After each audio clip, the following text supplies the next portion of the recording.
Hello and welcome to the interview on France 24. I'm Robert Parsons in Kiev, the capital of Ukraine.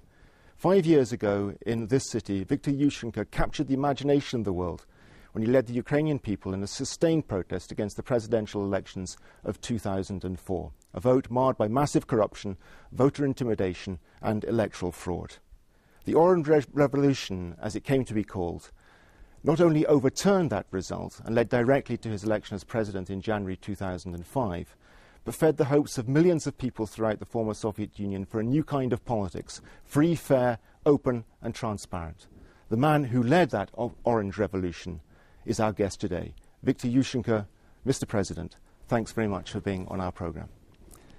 It's 5 years since the Orange Revolution. You're standing again for the presidency in January. And yet today, the opinion polls are showing that you only have something in the region of 4% of the vote. What's happened to the hero of the Orange Revolution? Why just 4%? What's going on? Well, in fact, it's rather 12%, my current score, but, no problem. Ukraine has just experienced 4 years, which were the best in its history. It has experienced a better quality of policy. We're coming back home to Europe with values which have always been ours. Obviously, on this way, there's a lot of challenges, and those challenges will not be very easy to overcome. It is very difficult. It's a difficult path. But my policy is based on the choice of Europe, on democratization and on national building. Those are all noble aims, but the opinion polls show that only 1 in 5 people in Ukraine now believe in democracy. Is that to say then that the Orange Revolution has simply ended up, its sole achievement in the end is discrediting democracy itself?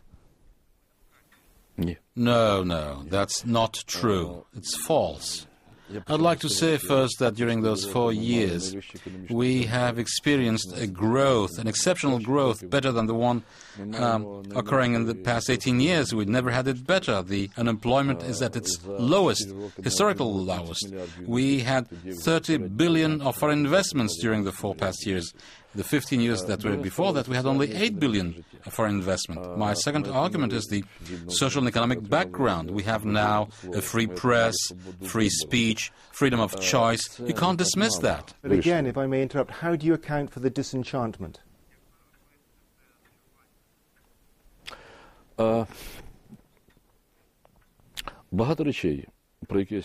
No, the factors are numerous.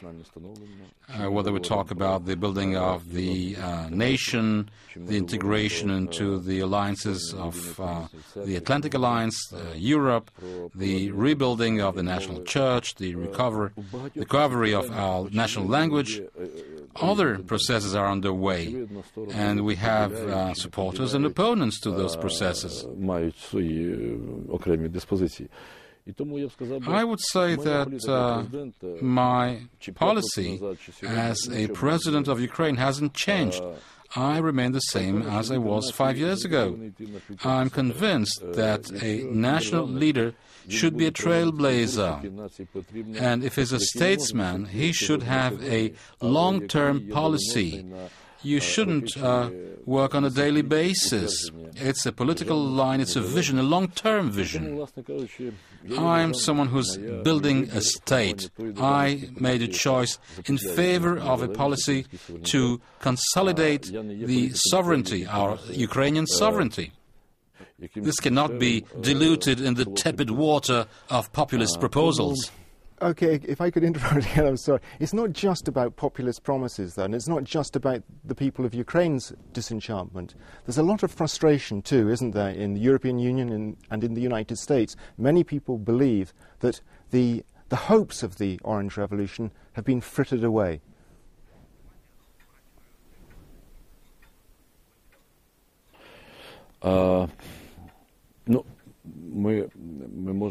Well, I think we have to be more concrete.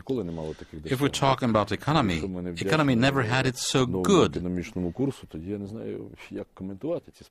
One cannot talk about a positive situation of economy while the pension have been multiplied by 10, minimum wages have been multiplied by 4, foreign investment multiplied by 5, budget has been multiplied by 4.5, and we say that this is not a success? Come on. I am assuming, taking responsibility for this situation, and I pray God so that the 10 coming years in our history be at least as good as this one. But this is not the economy which is the most important or the difficult point. It's the building of the nation-state. This is the most difficult thing to attain. The democratization process, the integration process into Europe and the Atlantic Alliance, many external factors also which are not part of Ukraine. I'd like to restate that this political line has no alternative, and as a candidate, I think that I have no competitor. I'm the only one, and my scores are going up, all the others are going down.